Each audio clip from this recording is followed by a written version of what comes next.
please bear with me and stick to the end. I guess it will be a very informative session. So do watch it till the end.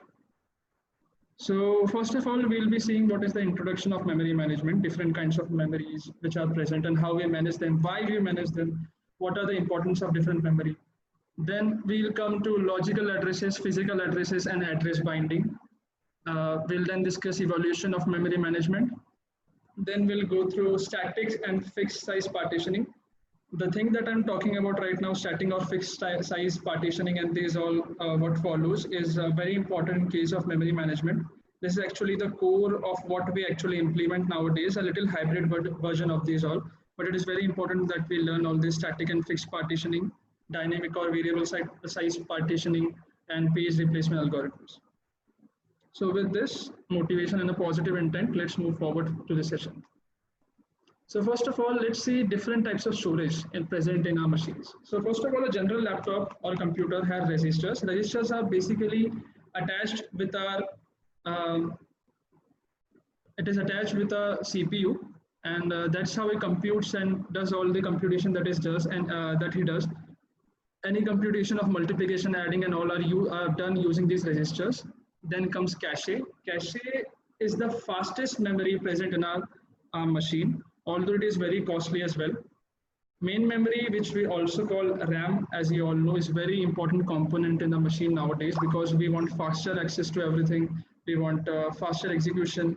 So, and nowadays we all have that lingo that we say that we want better RAM in our devices. We want better RAM in our laptops and mobile phones for playing different games and also. Main memory is the most important kind of memory that we'll be discussing in this session. So the entire focus of today's discussion will be on main memory and RAM. Then we have a disk storage, which is actually your hard drive. It is the biggest memory or storage that is present in our device, majorly because it is non-volatile. And even if there is a power cutoff, we don't lose any kind of data present in our disk storage. So mostly all the data which is currently just stored and not used, or it will be used later, we generally store it in the disk storage because it is safe and we have a large amount of it. And as there's and this is mentioned that response time increases top to bottom. So basically, what we are saying is we want less response time. So cache is very fast; it has very low response time. So it is better if you get a particular data from cache. That's why whenever we come across a process which basically is executing a particular type of code again and again, we generally store that particular type of code in cache. Then the cost decreases from top to bottom. So we can clearly see that the cache is very expensive memory. Then comes main memory, and then the disk storage. Okay, so why do we need main memory? So as we have discussed earlier, the disk storage has a very slow processing rate. For example, if our CPU is executing something, what CPU actually does is he doesn't care about what kind of mechanism you are actually implemented to give him the kind of data he wants. All he wants is the data. So we want this data to be received by CPU as fast as possible. Okay. So this storage generally is very slow. If, for example, I'm executing a C code and the first line is to declare a variable and store a particular value in it. So if we are doing it using disk storage, first of all, I'll allocate a particular space in the disk storage. That is difficult. Again, I will be storing that particular variable, or we can say a particular value in that variable. That is also very time consuming. And then reading that particular value again and again is again very slow. So execution and retrieval of data from disk storage is very slow. So we wanted a particular memory that can perform better than the disk storage. Then again, increase degree of multiprogramming. Then what do you mean by degree of multiprogramming? See, in general, in nowadays, what we do is we are executing a lot of process in a multi-programming environment. So what I'm trying to say is, like you have learned in previous lectures, we had various, or we can say different kind of algorithms on which we implemented our scheduling of processes. Like there were priority-based scheduling, there were round-robin scheduling. So we are not basically dependent on a particular process to be executed so that we can actually run a different process. We can run them all together in a fashion that if one waits for something, We'll remove that and we'll execute some other process. For example, if P1 is doing certain job which is taking a lot of time, for example, P1 is doing its IO. So we don't want CPU to be waiting. So we want other process to take on the CPU and do it their computation. So we want a multi-programming environment and we want faster execution of the instructions. So it is very necessary that we put more and more process into our main memory so that we can execute them in a multi-programming environment. So as the more process you can bring from disk to your main memory basically determines what kind of degree of multi-programming you'll be having. So if I can bring 10 processes into one main memory and I can allocate them and deallocate the space to them in an efficient way, I can say that my degree of multi-programming for this particular case will be 10 because I'm bringing 10 process, I'm removing 10 process, I'm bringing another 10 and all. So the degree of multi-programming will be 10 in this case. So to improve the degree of multi-programming and to basically handle the slow nature of disk storage, we had to introduce a new memory which is known as main memory, or we also call it RAM. Then advantages of main memory. I guess we have already discussed this part. First is fetching process information is very faster. We can get the instruction very fast compared to disk storage. Second, it increases the degree of multi-programming. Ease of replacement. Now, what does this mean? Ease of replacement. It is not that I'm mentioning hardware. I'm actually mentioning the kind of nature in which we'll be executing this process. Like there are three processes, P1, P2, P3, and I've stored them into my main memory. For example, like if this is my main memory, and I've filled them with three processes. One is P1, P2, and P3. So in this case, suddenly another process comes, which is P4. Now it will need to wait for any one of this process to be finished because there is no more space in the main memory.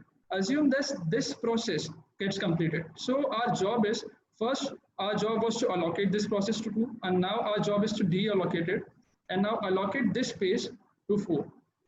So this allocation and deallocation is very easy in case of main memory, which is highly required because we are executing a lot of process. So we want faster allocation and deallocation. And indirectly, I'm saying I want ease of replacement of process. So that is what advantages we get with the main memory. Okay, then let's see the multi-step processing of a user program. To actually know at which level we'll be loading this particular program into our main memory, let's look at how we actually execute our programs. So first of all, we have our source program. We compile it. We form an object code, which is, or we can also say machine understandable code. We link all our header files, like for example, in general C or C++ code, what we have header files like page/std or std.io, conio.h. So we need to link all those header files and finally create an executable code that we can execute, right? So once we do the linkage, why we need this particular thing we call loader. Now, as I already said that basically we cannot execute a particular process on the disk because disk is very slow. We want to load this particular program from our disk storage to our main memory. And to do that, we require this loader, which basically puts the program into our main memory for execution. As soon as it is in the main memory, it will be executed somehow and then it will be terminated. So that is how a particular program actually executes at this pace. Exactly, loader does the job that we actually will be focusing on. So we'll be focusing on basically allocating process their location in the main memory and then deallocating it. Okay, then we come down to address binding. Okay, so basically what address binding generally means is, as I said, CPU doesn't care how are you giving it the instruction he wants. All he knows that I will be executing this process you are given and I will execute them in a sequential manner on the manner that you have suggested me to do. For example, there is a particular statement here, the CPU executes it. There is a particular statement here, I execute, and I execute. What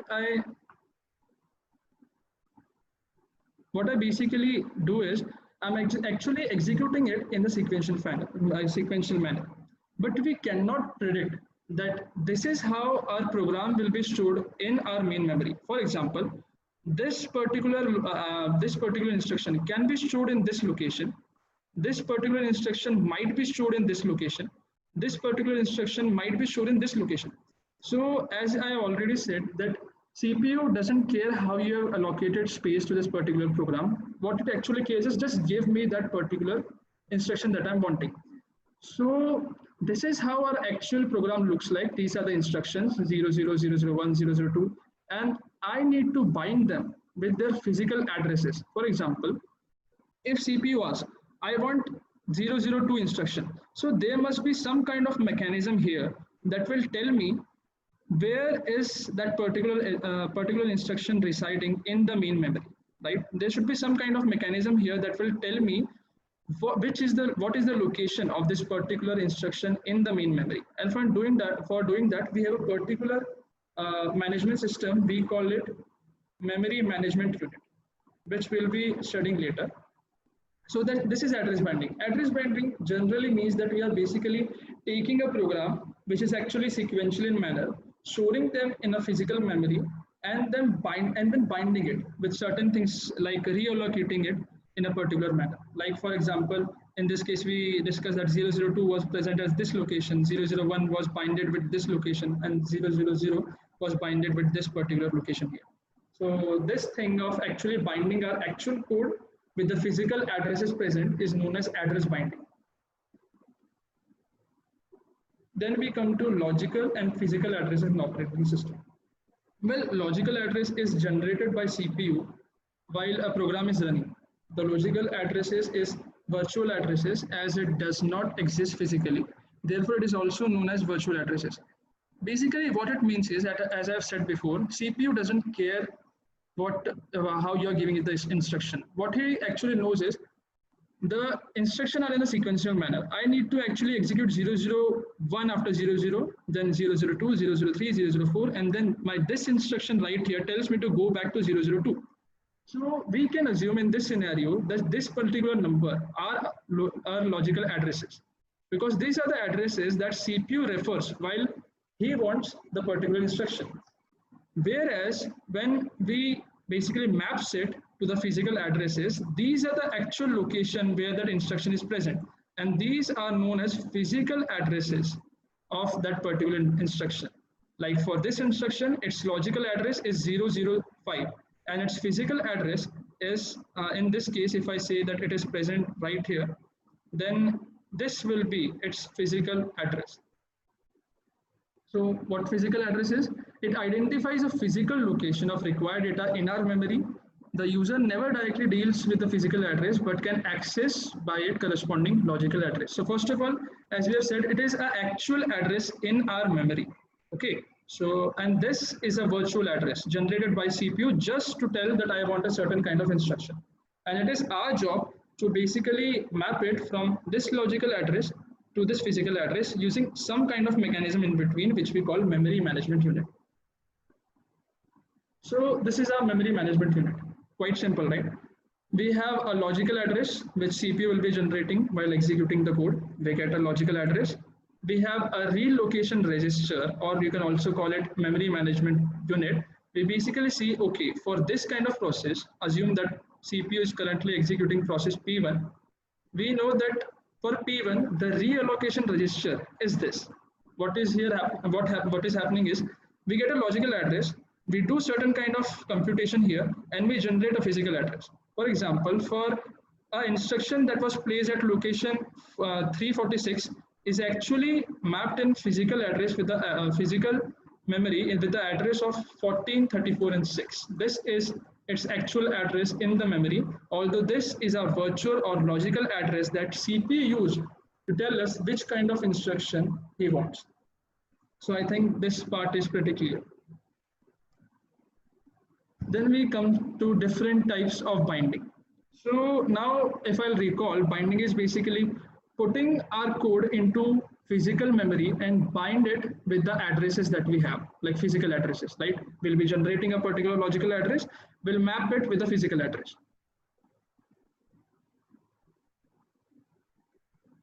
Hello, am I audible to you guys? I think my internet connection is saying that it is unstable. So if I'm audible, please say yes in the chat. Okay. So we were discussing different types of binding. So binding, as I said, we basically are putting our actual code into our physical memory and then allocating them addresses and then determining a particular mechanism from which we can map them.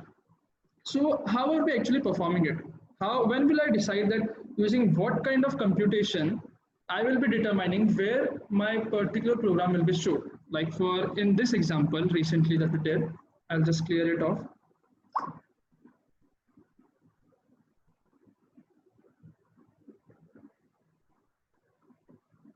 So in this example, what we saw was this was a particular program. This was a particular program that we have in a sequential manner, and we need to bind them physically in the memory, right? So what kind of different techniques that we can use? First one here is compile time binding. Now, what is compile time binding? Binding is done during compilation. It generally means that whenever we'll be actually compiling our code, what we are doing is we're compiling it and we are finding the address where it will be stored. Like for example, during compilation of a C code, if I use this compile time binding, what I will find is during the compilation, the operating system will define where in the physical memory this particular code will be stored. Like for example, if you have a process P1, which is your C code, and you have a certain instructions of code. During compilation, we'll decide it beforehand what kind of physical address it will be having. Like for example, it will having a physical address 213. This will 123. This will be 1214, and so on and so forth. So during the compilation, we'll fix what kind of address this process will be stored in. Then comes load time binding. Well, load time binding, as I've already told you, that loading basically means putting the process from disk storage to our main memory. Okay.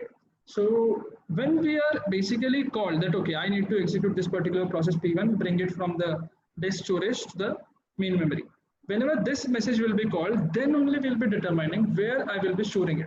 And there are some certain kind of problem with it. For example, in disk it is stored somewhere, and while bringing it into the main memory, I determine that it will be stored from memory location 1400 to 14, let's assume 21. So this is the location where my program will be stored. Okay, now what happens is basically while execution, your process get prims in between for a particular IO. Like for example, you have written scene of a particular variable and you're not putting that variable, so it is taking too much time. So what your basic CPU does is, your scheduling algorithm does is, it basically primed your process. So as soon as you're printed, what happens is you enter into a suspended state. So you are removed from this memory location. So you are no more in this particular location. Okay. So after you do your IO, you get the variable name. Now you want to re-enter the main memory.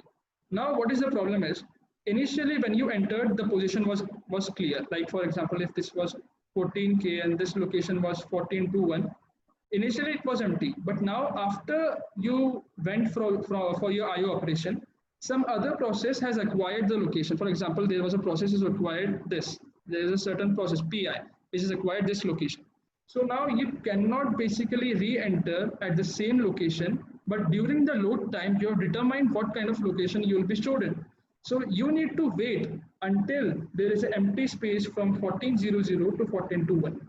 This is the problem, and it can even lead to problems such as starvation, because there's possibility that if even smallest amount of space here is actually acquired, you cannot put this process into that range, because we have already determined at the load time where it will be stored. So now after suspending that process, you cannot re-enter at the same location if some other process are required. Okay. So then comes runtime binding. Runtime binding specially means do not care about this binding at any time until and unless you are actually allocating it. So simply, whenever you load, there will be a location. Like for say, if I consider the same example, you have a program from 1400 to 14 to 1. So this is the current location. There is some IO operation. So what I do is I remove it, I suspend it. After suspension, when it comes back, it can come at any location because we are doing runtime binding. I'm not basically restricted to put it back into the location from where it was loaded. I can put it at any location. For example, if I assume that the space from 1200 to 1 1221 is empty, I can put it there because that space is empty and I'm doing runtime binding. So that is the benefit of runtime binding, and it is the most used binding because it provides a lot of flexibility. But at the same time, it is very complex to implement as well. Okay. So now that we have already discussed that how we bind a particular program to the physical address, it is important that we discuss how main memory actually does it. So first of all, we have a limit register. Now, why we have a particular limit register? See, if the CPU is executing process P1, which is, for example, is your C code, in which you have an array, and that array has a size of 10. Okay. And what you're doing is you're accessing a particular location which is not allocated to you. For example, if you're accessing a location 100 or anything, in most of the time, now not nowadays, it doesn't happen because we can actually tolerate that kind of thing. But previously, what used to happen is if we used to do this kind of thing, there used to be a segmentation fault because you are accessing a certain kind of memory that is not allocated for you. For example, P1 process was of 3 MB, then that is the space in which you can actually work. If you're accessing certain memory location that is not allocated to you, you just cannot look towards it, and it will be generating a segmentation fault. That's why whenever there will be a logical address, first of all we check that if it is possible to have certain kind of logical address for this process. So if no, then we have a segmentation fault. If yes, we'll move forward. Reallocation register just does certain kind of computation and provides you with the physical address. You can go on there, read the particular instruction, and give it back to the CPU for computation. So that's how the memory management unit actually works. So quick revision about what we have learned about. So first of all, main memory is very important. We cannot rely on this storage. Second, there are different types of binding. First is compile time binding. Then again, we have load time binding, and we have a runtime binding, which is the most used because it provides a lot of flexibility for process executions. Then we have logical and physical addresses. Logical address is just simple virtual addresses created by CPU to tell you what kind of instruction he actually wants. Main memory units provides the conversion from this logical address to the physical address. So I think that much is pretty clear.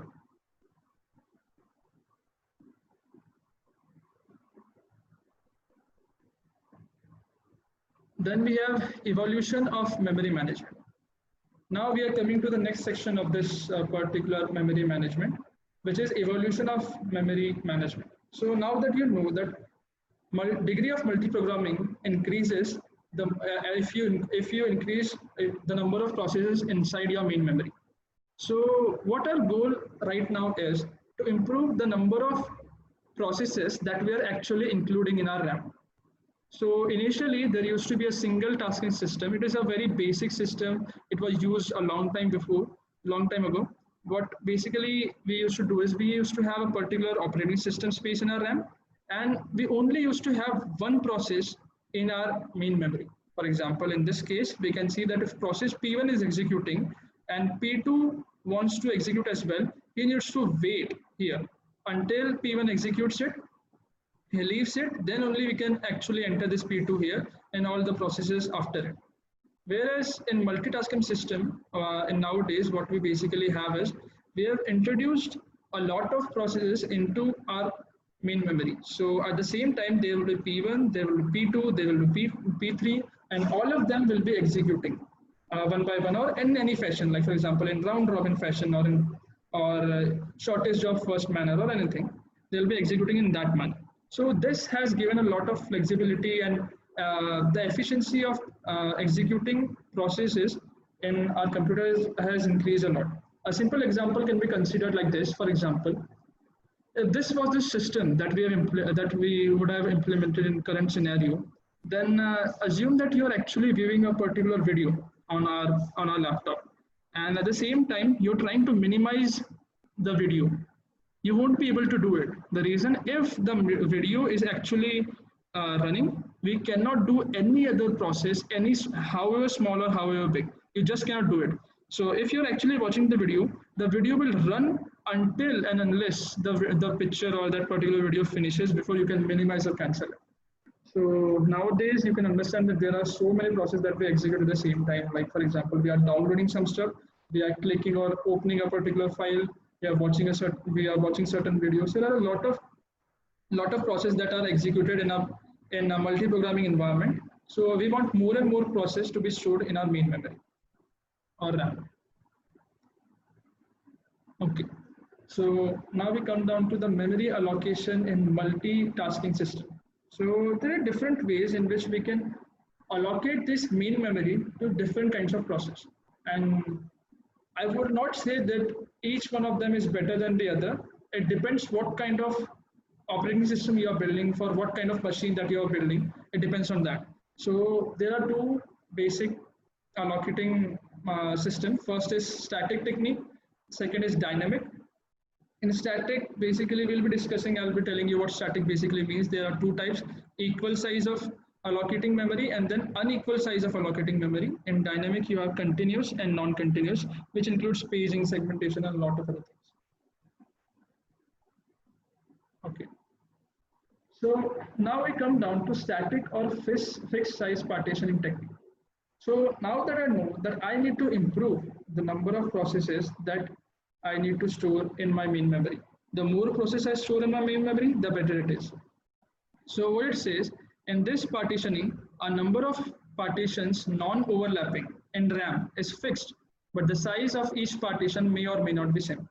So the first in this case, in this static or fixed size partitioning, is equal size memory allocation. Now, what do you mean by equal size memory allocation? See, we divide our RAM in particular number of blocks. For example, if this is our operating system, which has, if this is our main memory with size 30, we can say that I'm dividing it into 3 partitions, each partition having 10 MB of space, right? So this is my partition for this RAM. And the restriction here is that each block will have only one process in it. So for example, in this case that we have divided into 3 blocks, only 3 processes can be stored in it. So we can say that each partition is of 10 MB, which is clearly mentioned. And the sequence of arrival, assume that P1 enters first. Now as P1 enters, all of the spaces would have been empty for P1. We can allocate any space to P1. So for example, we allocate the first block. Okay. Then P2 comes. P2 comes, we allocate this very second block. The size of P2 is 7 MB. Then P3 comes and we allocate the third block to it. Okay, pretty simple.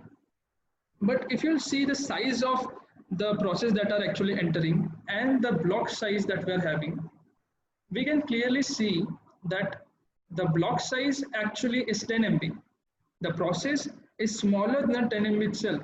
So the remaining space here will be pure wastage of space, because I won't be able to allocate it to any other process, because there is a restriction of actually adding one process in one block. So I won't be able this 2 MB of space. In this case, I think it is wrongly written here. It must be 3 MB. So in this case, if P2 is of 7 MB, there will be 3 MB of space which will be wasted in this scenario, right? And if P3 is in this case of 6 MB, then the leftover space here will be of 4 MB. So in total, you can simply see that in this scenario, 2 plus 3 plus 4, that eventually is 9. So we can say that 9 MB of space is actually wasted without even doing anything. Because see, there is 2 MB of space wastage here, 3 MB of space wastage here, and 4 MB of space wastage here. So we are actually having 9 MB of wastage of space. So assume that what if the sequence is followed by a process P4 of size 6. First of all, we actually cannot put it anywhere, okay? Because the reason is the blocks are already full and we cannot fill it. Now, even though I have this space, I have 6 MB space, I have a leftover of 9 MB space, I can still accommodate this 6 MB space, but I won't be able to do it. The reason is because for simplicity purposes, I have said that only one process will be stored in one block, and I cannot do any better. So even though I have the space for this particular process P4, I won't be able to store it. Similarly, what about a process with size 11 MB? If a process of 11 MB wants to get executed, we won't be able to do it. Why? Because each block only stores one process, right? So a 10 MB block can hold maximum of 10 MB of a process. In this case, we will be having 11 MB process. So we just cannot execute this 11 MB process. These are certain problems that we face in static or fixed size partitioning. In this case, we had equal size memory allocation. In the further slides, we'll see variable size. Then internal and external fragmentation. So external fragmentation happens when a dynamic memory allocation algorithm allocates some memory and a piece is left over that cannot be effectively used. So what it is trying to explain is in this scenario, even though we had 6 MB of space, but we were not able to allocate this 6 MB of space because this process to the main memory, because we have restricted our use of main memory in terms of blocks. Now this particular scenario here is known as external fragmentation. Even though I have the space, I am not able to allocate it to a particular process. This particular scenario is known as external fragmentation. The second thing is internal fragmentation. With the previous example, we can also define internal fragmentation in this way. P1 is an 8 MB process, right? So it can accumulate, this block can accumulate this 8 MB process, which is pretty clear. But what about the 2 MB space that is left over? That won't be used, right? This particular thing is known as internal fragmentation. You are wasting certain amount of memory which you will not be using. Like for example, in this case, there is 2 MB of space which won't be used. In this case, there will be 3 MB of space which won't be used, and in this scenario, there is 4 MB of space which won't be used. In this scenario, we can say that the internal fragmentation is this 4 plus 3 plus 2. This is the amount of wastage of memory that we are doing. This is the internal fragmentation. External fragmentation means I have the memory, but I'm not able to allocate. Internal fragmentation is I'm wasting certain amount of memory for a particular process. For example, in this for P1 process, I'm wasting 2 MB of space here. So this is internal and external fragmentation. We'll determine various different techniques forward on the basis of their ability to minimize this internal and external fragmentation. This is, if I'll say, this is the crux on which we are basically building different techniques, because we want to minimize this internal and external fragmentation. As soon as I minimize this internal and external fragmentation, I will able to store more and more processes into the main memory. Okay. Second is unequal size memory allocation. So it is similar to the one that we actually learned before. The only difference is last time we had blocks of only equal sizes, and this time we will be having blocks of different sizes. For example, we have 2 MB blocks, 4 MB blocks, or 8 MB blocks. The only reason we are actually implementing it or learning it is because it is an advancement with to the previous one. It basically helps us to reduce internal fragmentation. For example, in this case, 2 MB of space, I'm actually storing only 1 MB of process. If this would have been an equal size partition, and every partition would have been, as the last time, they would have been equal, like 8, 8, 8, then there would be 7 MB of space that would have been wasted. But in this scenario, we have different blocks of different sizes. So we have 2 MB blocks, we have 4 MB blocks, we have 8 MB blocks. So we have variety of blocks to choose where we will be placing a particular process in order to minimize internal fragmentation. Although it actually is a basic initiative to minimize this internal fragmentation, it only does it to a certain extent and not more than that. So this was the sequential arrival. First was P1 came with 3 MB. Now with 3 MB of space, I cannot allocate it here.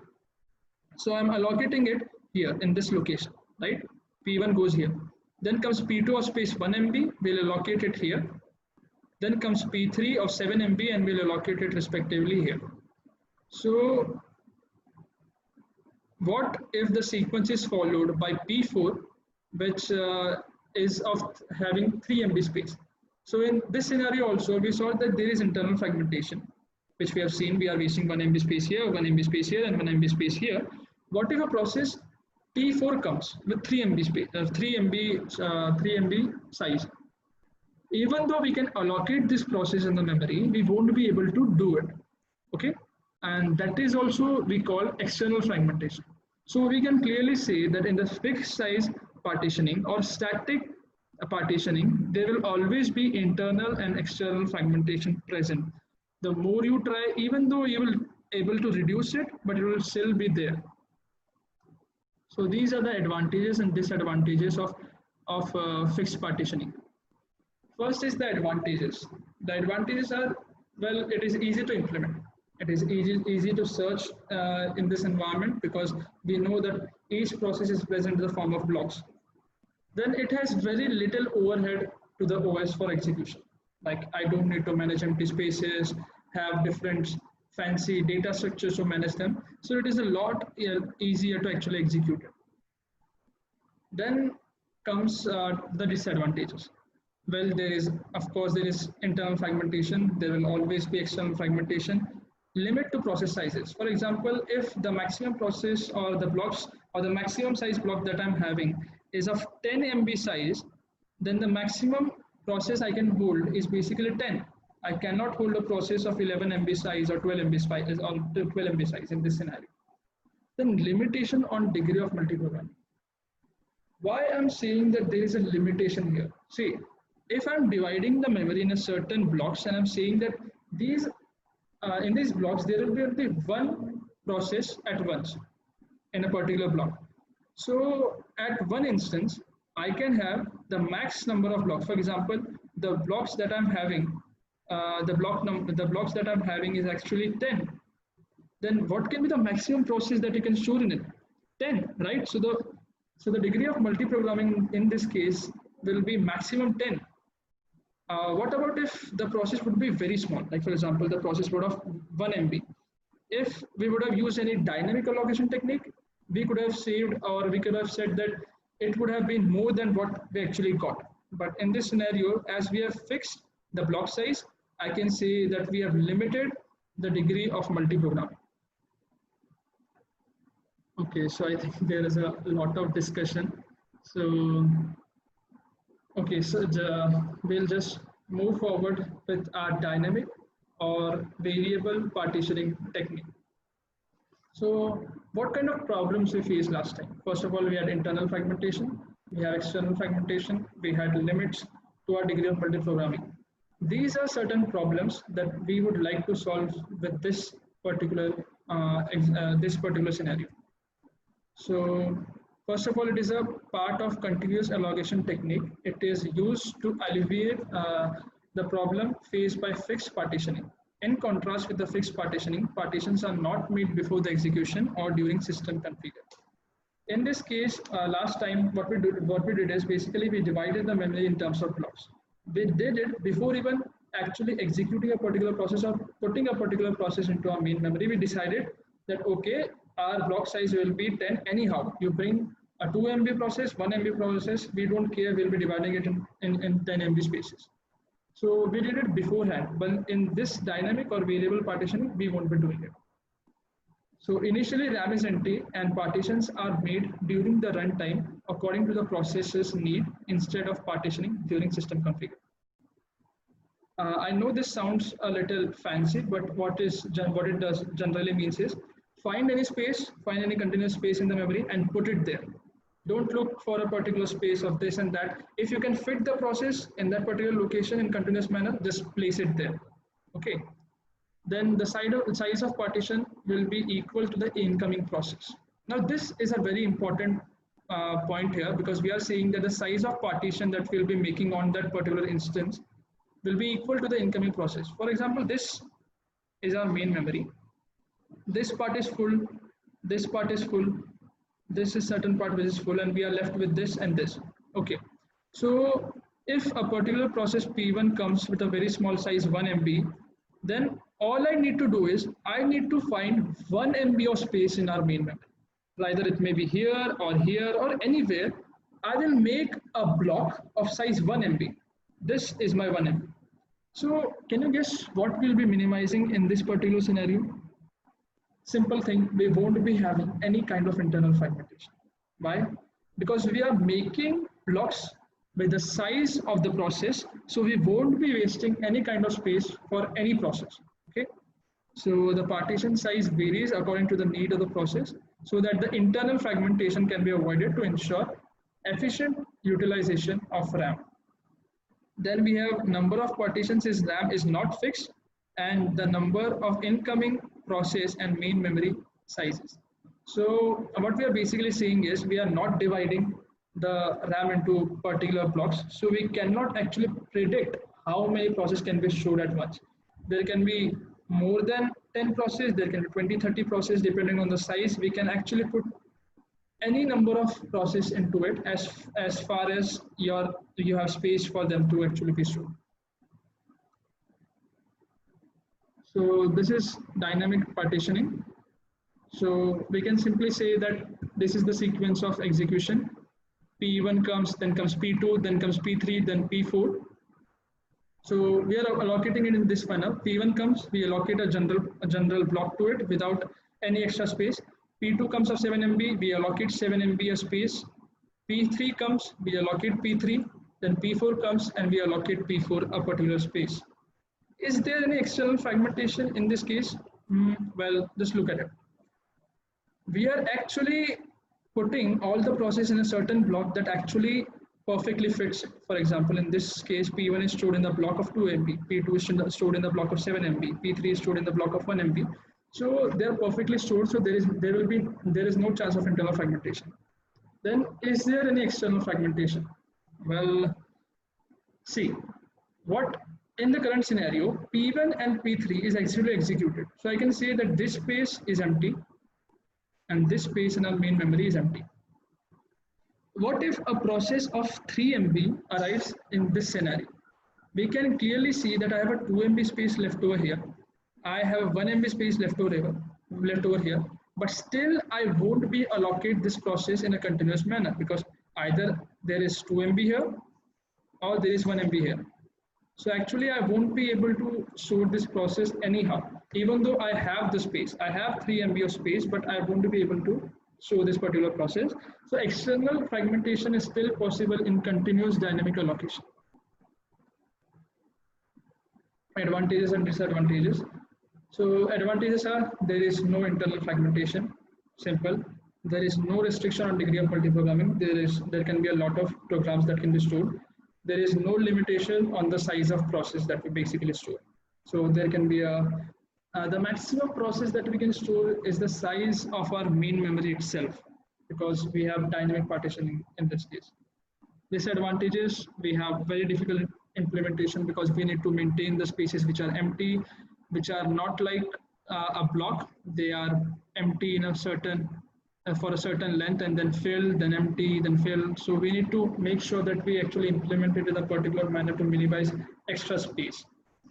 Then external fragmentation is still continued with this particular dynamic partitioning, which is continuous one. Okay. So now that we have come to terms that internal fragmentation has been removed, and still we are having an external fragmentation. So we'll deal with it with the following techniques. But first of all, let's see how basically we can allocate spaces to a particular process in dynamic storage allocation. So see, we can, if this is the scenario, if this is the initial scenario, these are the basically spaces which are already filled.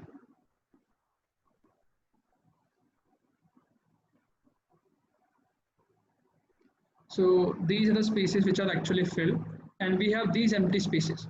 So what if a process of 12 MB comes in?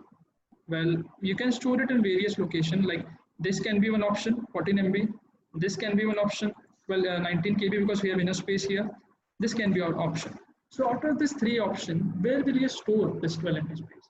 Well, if we are storing it with the analogy of best fit, what it says is find a particular block that is small enough to hold my particular process that I'm trying to locate. For example, if I'm trying to fill 12 MB space, which one fits it the best? Well, does the 14 fits it well? Okay, it can. Does 19? No, 14 is better. Does 11? It actually not fits it. And 13 KB, well, this is better than 14 KB. So we'll fill it here at 12 KB. Then what is first fit? Well, first fit means while finding the space for this particular process, what I do is I travel from the first location and I see where I can find a particular space when I can put this process. So as soon as I get it, for example, in this case, 14 MB was the first space that I can hold it. This was 6 MB, so I cannot store it here. As soon as I got a particular space where I can store it, I actually stored it. So this is first fit. Find the first empty space where you can put this particular process. Then you have worst fit. What worst fit basically means is out of all the empty spaces that you're having, find a particular space which fits it the worst. For example, the biggest space that you can allocate, a biggest hole that you can accommodate the process in. So in this case, you had option of 14 KB. Well, okay. 19 KB, yeah, 19 KB is better when you are talking about worst fit. Then 11 KB, it actually doesn't fit it. Then 13 KB, no, but 19 KB actually is better when we are talking about worst fit. So we actually put this process in 19 KB space, 19 KB space. So I think we are pretty clear with what best fit is. Best fit basically means search for the best fit or the smallest space in which you can put the process. First fit means from the first location where you can put it at the where you can actually accommodate it. Worst fit means basically find the biggest block and give this particular process to that block. A block means just find the space and put it there. It forms a block of the size of its own. So this is a simple question for all of you. So first of all, these are the sequence in which the process will be coming and we need to allocate them accordingly. So first of all, a process of size P for size 300 comes in and we need to allocate it on the basis of first fit. So this doesn't fit it, this fits it. As soon as we fit a particular process, we'll store it there. So this is my P1 with space 300 here. Okay. Then comes process 25. As soon as I'm able to find a particular spot, I can fill it. Yes, I can fill it here. So this will be P2, consuming size 25. Then P3. Well, where is the first plot where I can actually allocate it? Well, this is the block, right? 150 minus 25 will be 125. So I can actually store P3 here. So 125 goes down here. Then we actually find the process P4. So we're going to store P4. There is no space here, no space here. I can accommodate it here because there is a 50 space empty here. So we'll accommodate P4 here. So, okay, we can see that it can actually accommodate all of the process very efficiently. Then we come down to best fit. So P1 is a lengthy process. We'll a big process. We'll find a best fit to it. 150 doesn't fit it. 350 fits it. Okay, and there is no more empty space. So we need to fit it here somewhere. This comes P2, P1 with size 300. Then comes P2 of size 25. I need to find the best fit for it. Okay, 150 fits it. Okay, yes, it does fit it, but let's move forward. Does 50 fits it? Yes, 50 is good as well, and there is no more space empty. So I think this will be a better fit for this. So let's put P2 here with a size of 25. Then comes a process P3 of size 125. So which one is the best fit for it? It fits it. There is no more space that can accommodate this process. So we'll just put it here. This is our P3 with 125 size. Then comes P4 of size 50. So the leftover space here is 25. The leftover space here is also 25. So basically, if I see, I actually cannot show this particular process in a continuous manner. So fourth process is basically left out. So this will not do better in this scenario. Best fit doesn't perform very good in this scenario. What about worst fit? P1 comes, I need to find the worst worst block for this one. I find the worst block. This is the one. I give this P1. This is 300 space. Then comes P2. I have to allocate the worst block. So this will be the worst block in this scenario. P2 size is 25. P3 comes in. We have to allocate the worst block. This will be the worst block in this scenario. So this will be P3. And then P4 will be allocated right here because that is the only space that is left over. So in this scenario, you can see that best fit basically performs lower than the other processes. We can clearly see that best fit, that first fit actually does good. Best fit was not able to store the process 4 according to the rules that it has made, and worst fit can also accommodate it. Then how can we basically decide between these three? Well, basically, usually what companies do is they use these algorithms and they run it on their test cases of various processes that may be happening on their system, and they run it, and then they find which kind of algorithm is best for the processes that they will be executing on their system. Okay, so I know this particular session is going a little lengthy, but I want you to stick around because it now is the most important topic of memory management, and it is a very interesting topic as well. So what kind of problems we face? First of all, we were not able to manage our external fragmentation. So we need to manage that external fragmentation. Internal fragmentation was already managed. Then, okay, there were some problems related to efficiency because we had to go search a long space for empty spaces.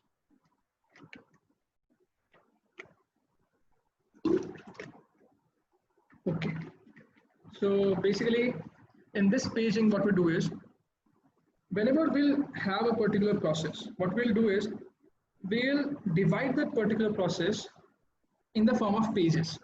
Okay, so each particular process will be divided in many number of pages, and we'll also divide our main memory in the form of frames. Now you'll ask what is the difference between a frame and a block?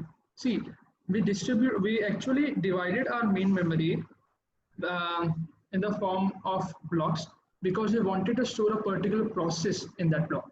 In this scenario, we are not storing a particular process, we are storing some part of a particular process. Now, the main goal for doing this paging is to minimize external fragmentation. If I have the space to accommodate a particular process, I must be able to do it, right? So to do that, we have to basically distribute this process in separate sections. So basically to do that, we have introduced this paging. And I will explain you with a simple analogy. Most of the students, what they have in Vulcan, what they have is, as soon as they enter in the second year, they have one copy. They call it a rough copy.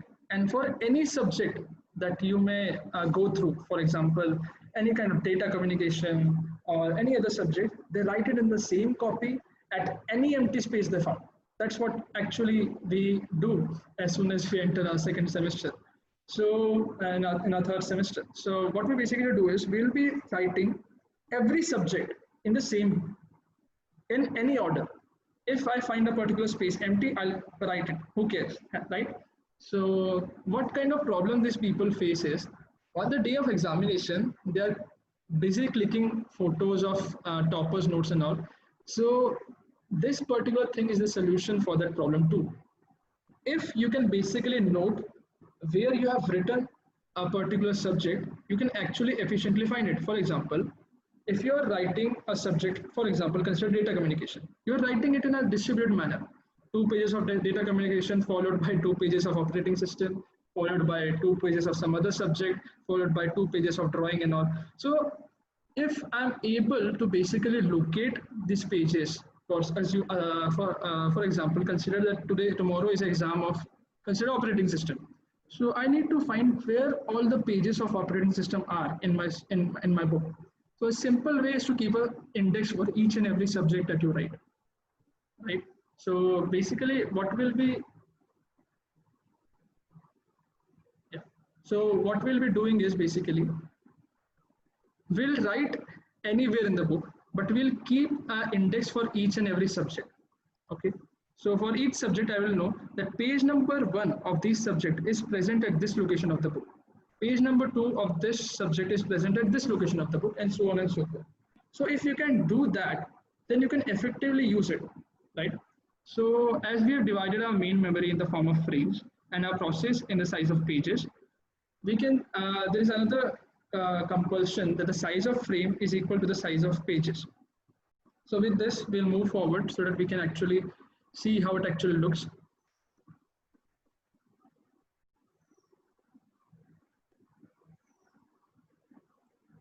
Okay. So first of all, we'll discuss what address translation basically means. So whenever our CPU will ask for a particular instruction, we have already divided our memory in the form of frames and our process in the form of pages. Pages. So CPU doesn't know what kind of thing you're doing behind the scene. What he actually knows is he just wants its instructions. So he'll just send a particular location and will ask, give me this particular instruction. But you have already divided your code in the form of pages. So what we basically do is, out of the entire logical address, this is the entire logical address. Some bits of the logical address will be used to determine which page number your data is stored at, and some bits will be used to find the line where the instruction is written, which is also known as page offset. So that is the determination in between them. So page number is used as an index into page table, which contains base address of each page in memory, physical memory. Then we have page offset combined with the base address to determine the physical memory address. So this is how it actually looks in picture. Basically, if we are executing a particular process P1, it asks for the instruction 14th instruction I need to give it.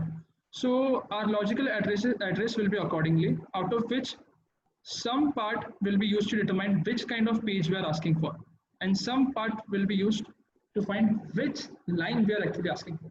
We go into the page table, which we can also call a particular index. We can go into the page table, search at which frame is it placed. Like in this scenario, we have divided our particular main memory in the form of frames. So I need to search where this page is stored in the frame. For example, this was the third frame. So in this case, we can say that this is 0, this is 1, this is 2, this is 3. This page number is stored at this frame. So I can just simply go and get that particular instruction and give it to the CPU for execution. Okay. So as I've already told you, basically CPU doesn't care what kind of techniques that you're using. So this is how CPU views things. Okay, this is the page 1, there are instructions in it. This is the this is the page 0, this is the page 1, there are instructions in it. This is page 2, instructions and all. So a lot of instructions. For example, if CPU asks for this instruction, the logical address will generate a particular what we can say some page number and a particular line number, right? So according to that, we go into the page table, we search where is our 0th page number. So 0th page number is present at location 1 or frame number 1. We locate it here. Then if we ask someday for an instruction of page number 1, we locate the page number 1 and give it to it. Similarly, we search for page number 2 and page number 3 and we locate it accordingly. Like it is here and this one is present here. Well, what are the advantages? The advantages is that we basically remove all the external fragmentation. We can basically deallocate, basically distribute process among the memory, so we won't be having any kind of external fragmentation.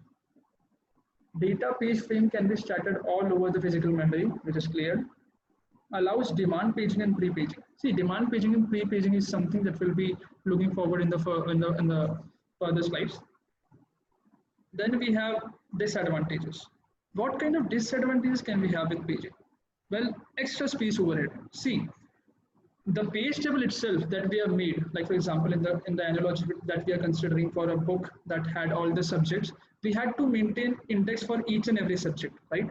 So that is also overhead that we actually have to place in our main memory. We need to remove that particular page table with the process, put it back whenever the process is back there in the main memory, and It is basically a space overhead as well as the time overhead for it. So longer memory access time.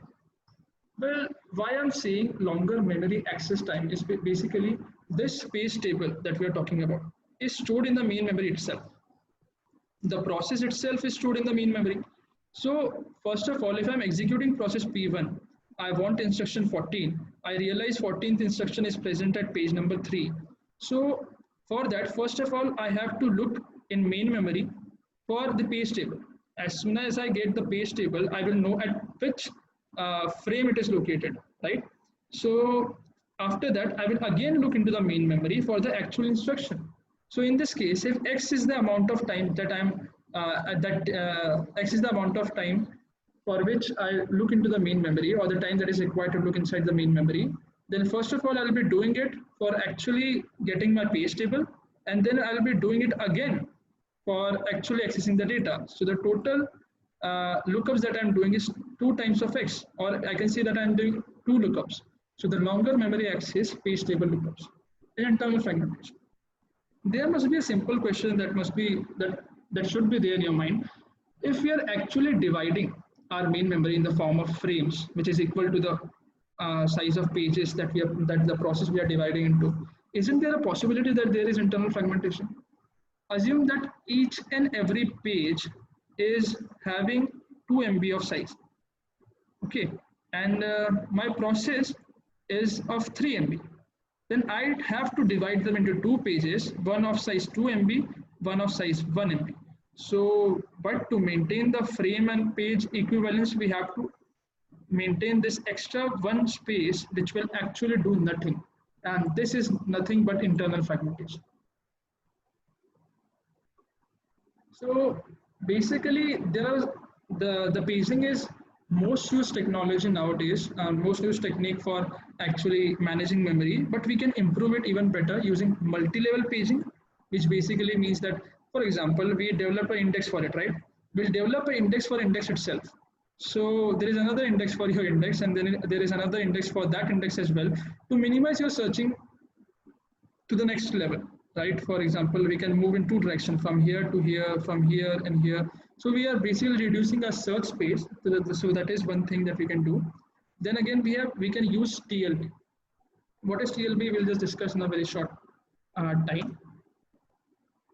As discussed at the start of this session, I said that cache is the fastest memory, right? So if I'm actually accessing a particular process again and again, then why don't I particularly put that particular page in my cache? For example, I'm executing a process P1, there are several pages. Assume that there are 10 pages, and I'm actually executing page number 2 again and again. So if I'm executing page 2 again and again, I'll be asking it again and again. So we have seen previously the time taken was 2 times of x. So I'm actually looking 2 times in the main memory for a particular page that I'm actually accessing again and again. It is very frequently used. So rather than doing that, what we do is we basically put that page number and its location into the TLB, which is also known as translational loop aside buffer.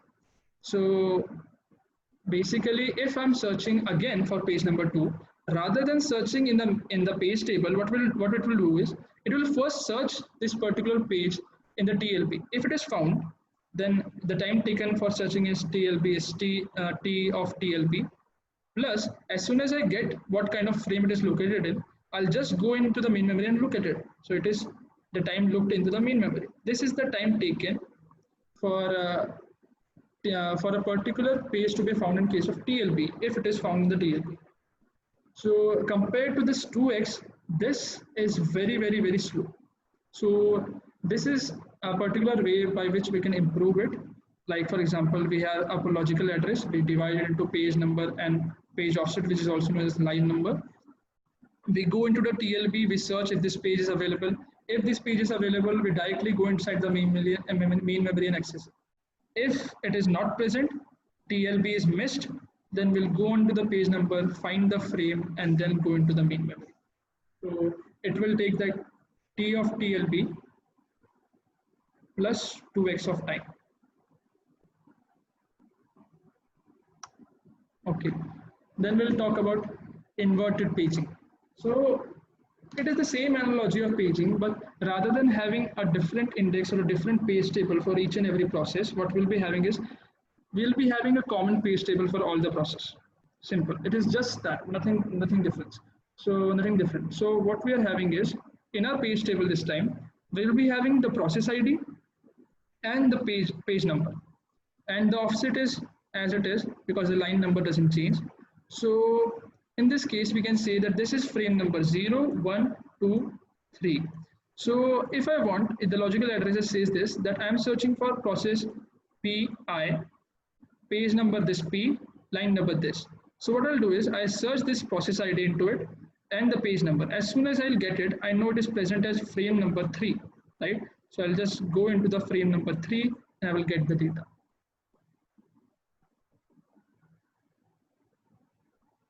Okay, now we'll be discussing something interesting, and we are coming close to the to finishing of this session. I know it is going a little longer, but bear with me. So we'll coming to segmentation. Segmentation basically means, like in the last case, we divided our process into pages, right? And we divided it in any manner. For example, if I had a process of size 10 MB and my page size was of 2 MB, I divided it into 5 pages of size 2 MB each. So in this scenario, what I can say is, assume that I am writing a particular loop. That loop in my code or in my basically pages, I can say, if this is my 5 pages, assume that there are other 2. So I'll start my loop here and I finish my loop here. So what I'm doing is I'm executing this line again and again. So first of all, I'm executing a line of page 1, then page 2, then page 1, 2, page 1, 2. So this will be happening again and again. Your CPU will be asking for page number 1, then again page number 2, page number 1, page number 2. And we have already learned that it requires 2x of time to actually view or get your data from main memory when you're using paging. So this is very inefficient. So rather than operating system decide what kind of distribution you'll be making, we let the user do it.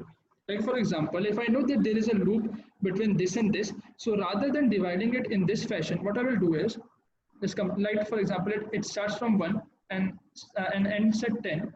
So I will maintain that this particular block stays as a whole inside the memory.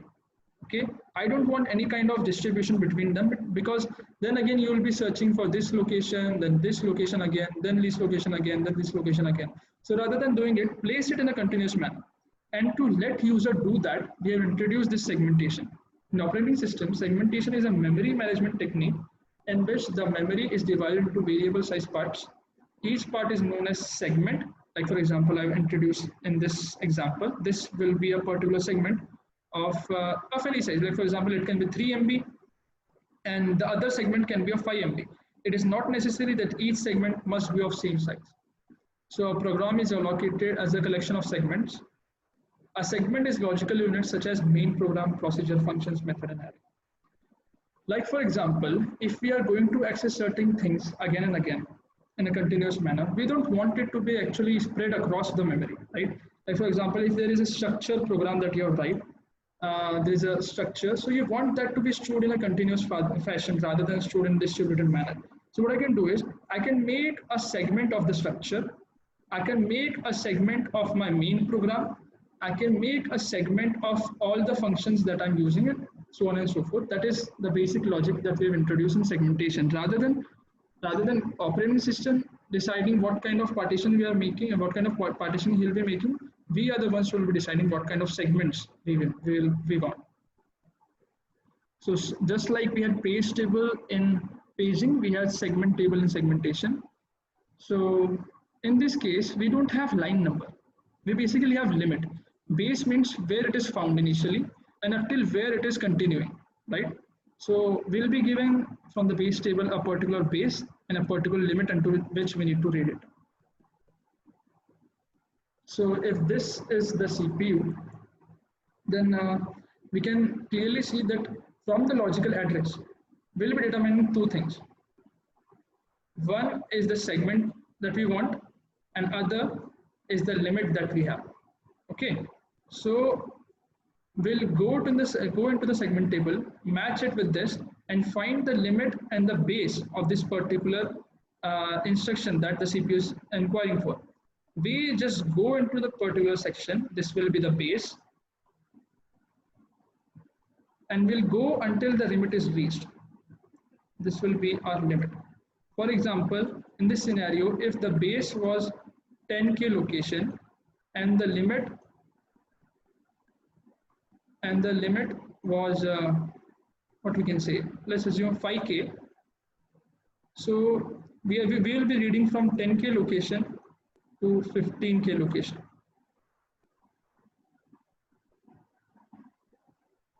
Okay, so I guess we are on the second last part of today's session.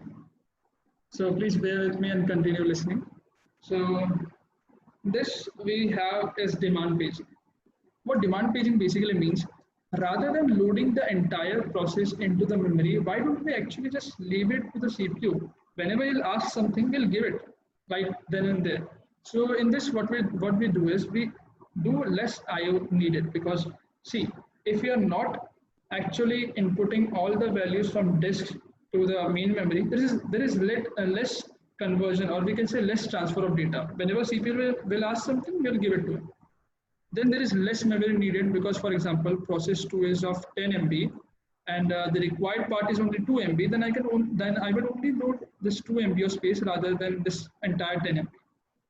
Then we have faster response in this case, because no need to wait for all pages to load. This is pretty clear.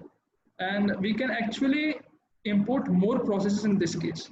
Like if I'm not loading this entire 10 MB process, then the leftover space that I will be having in this case scenario is 8 MB, which will be used for some other process.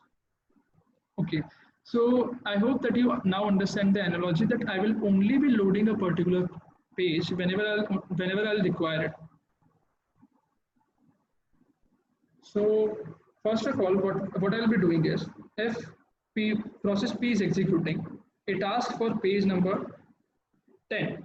Then what I'll do is, I will look if I have page number 10 in my main memory.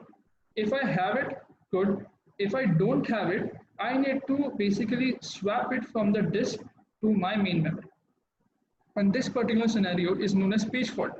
What is page fault is, you were searching for a particular page in your main memory, but you didn't got it. Okay, so as soon as you didn't got it, you basically asked our operating system to bring it to the main memory. So this is how page fault is basically handled. You ask for a particular instruction, you look into the page table, you don't find it. So you get trapped, operating system takes the control. It basically searches that page into your disk, brings it back into your main memory. Your main memory updates your page table, and then you will restart the entire program itself. Okay, so now the performance of demand paging. Now this is a particular section in this entire memory management where you will find a lot of questions, a lot of numericals. What they basically give is, we need to find the effective access time for this particular process. So what they give is, there are P fault rate, page fault rates, which is in the range of 0 to 1.0. It is just a fraction. So what we need to find is, we need to find the effective access time. So we can say that if there are P percentage of page faults are occurring, then for P times, I will need to take the time for page fault overhead, swap out time, swap in time. Like for example, I'm actually removing certain kind of pages from our main memory so that I can actually put in the necessary pages in, and then I have to restart all the process again. So for P percentage of the process, this is the time that is actually required. On the other hand, if I actually have that particular page in my page table, then I just required 2 times of lookup, that is 2 times of x. Here we have written it in the example of memory access. Okay, so now that we actually know how we'll be executing this particular this demand paging. First of all, we'll wait for the demand of the page. As soon as we have a demand, we'll actually fill it. But there is a problem in it. See, if there is an empty space, it is good. I can put that process into that empty block. But if the space is not empty, then I'll have to replace it for some other page. So for that, we actually have page replacement algorithms, and this is the very first one, which is first in and first out algorithm. It is very simple to implement. Uh, we just have to replace the oldest page that is entered into our main memory, and the performance is really not good. So see, we have to calculate the number of page fault for following reference string. So just for you to remember, the page fault is whenever you don't find a particular page in your main memory or your page table, you can say that there is a page fault. I need to bring it from the disk itself. So for doing that, what we can say is initially you had empty frames, right? Then you go on searching for page number 7, you didn't find it. So you have, there is a page fault. 0 is not found here, then again there is a page fault. 1 is not found, again there is a page fault. 2 is not found, so we'll replace the page which was entered the first. So in this scenario, 7 entered first. So we'll remove it and we'll place 2 in place of this 7. So this is again a page fault. Then 0 occur. Then in this scenario, we can say that 0 is already present. So this is actually a hit. You've actually successfully found a particular process which is actually existing in our main memory. Okay. So then comes where then we ask for 3. 3 again is not present in our frame in our main memory. We'll just remove the one that actually entered the first. In this case, 0 was the one that entered the first, right? So we'll remove this 3 as remove this 0 and actually add 3. So in this way, we'll be executing this entire algorithm to actually find to actually fill this space. Now in this scenario, you can clearly see that on this particular spaces we will find hits in this which are emptied here, and here. So out of all these things, we have found that there is only few amount of hits that we have found, and for every other scenario we had a page fault. Okay, so we can clearly say that this algorithm doesn't work very well.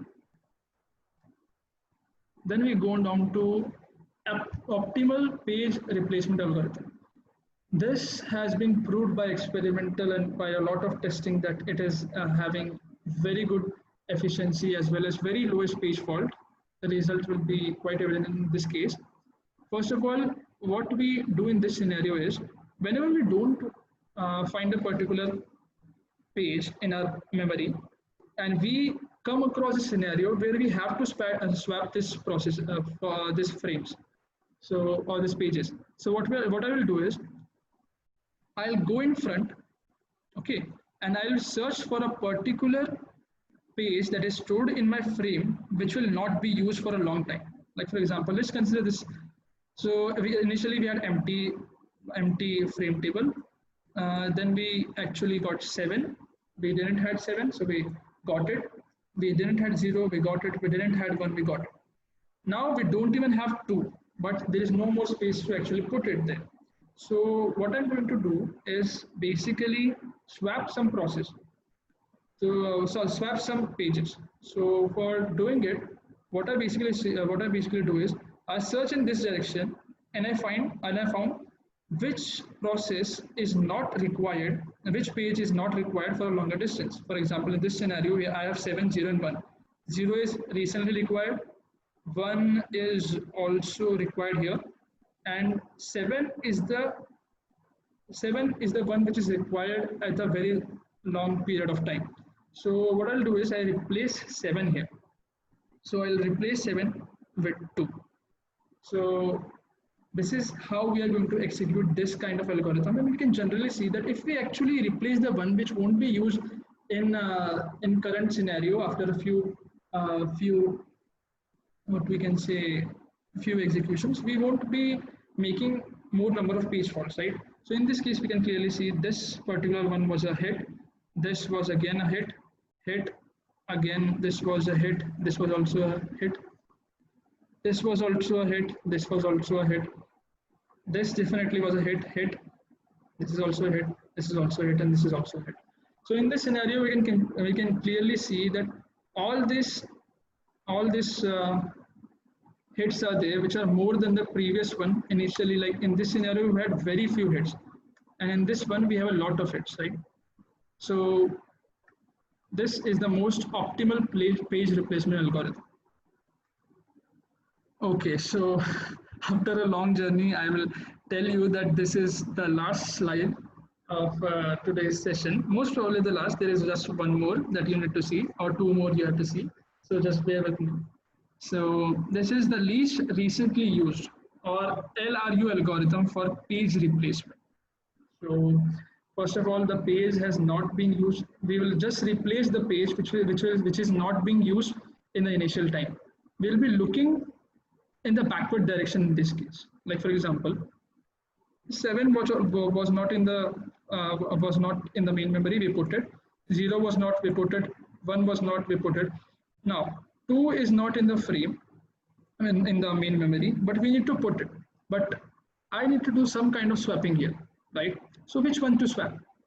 The one that we recently, that we least used recently, like 0, I used it. 1, I used it. I also used 0.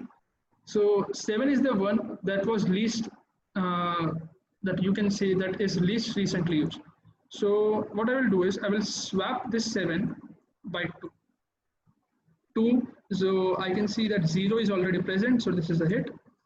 3 again is not present, so I need to swap something. So which one is not which one is least recently used? So I guess 0 was used, 2 was used, but 1 was used last. So I will replace 1 with 3. So this is the scenario. In this case also, we can clearly see that this will, even though it performs better than the first one, the first in first out, but still it is less efficient than the one that we actually saw in the previous slide, which was the optimal page replacement algorithm. Okay. So in this case also, you can clearly say this is a hit, hit again, hit again, hit, and it is not hit. So this is also a hit, and this is also hit, and this is also hit. It is better than the first in first out method, but it is not good as optimal page replacement algorithm. Finally, we'll have a summary. So basically, we first started from the memory management of main memory improves the degree of multiprogramming. Then we learned about the logical addresses. Logical addresses basically is a virtual address that your CPU generates just to tell you which kind of instruction it wants. Then we go through the evaluation of memory management, which has single and multitasking. Multitasking is very much required, and pretty much all the devices that we are running nowadays are multitasking. Then we have different types of memory allocation and multitasking: static, dynamic, equal size. Each block has an equal size in this one, unequal. We had different sizes of blocks present. Then we have continuous dynamic allocation, in which we studied best fit, first fit, and worst fit. And then we got to non-continuous one, in which we learned paging and segmentation. Then we went to demand paging, which said that I will only ask for a particular page when it will be required, rather than actually loading the entire process into it. So that is demand paging. Then we actually talked about a lot of, three algorithms that were page replacement algorithms. Page fault basically meant that I'm searching for a particular page, but that was not found into the main memory. So I had to actually get it from the disk storage. So that was all about today's lecture. I know this was a little lengthy and a little boring for all of you guys, because some of these terminologies are a little complex when it starts from paging. So yeah, if you want to study it in a deep manner, there are various other resources that you can refer to. This was just a small overview of how memory management actually looks like. It is a very vast topic with a lot of complexities. And I can say that I've not even reached like 50% of what actually is in this memory management. So it is very huge. It is very hard to actually compact it. So I hope, and I thank everyone who stayed till the end. So thank you for staying here. Finally, thank you guys for tuning in. Stay tuned for more. There will be a last lecture tomorrow in this series of boot camp of operating system by Axis.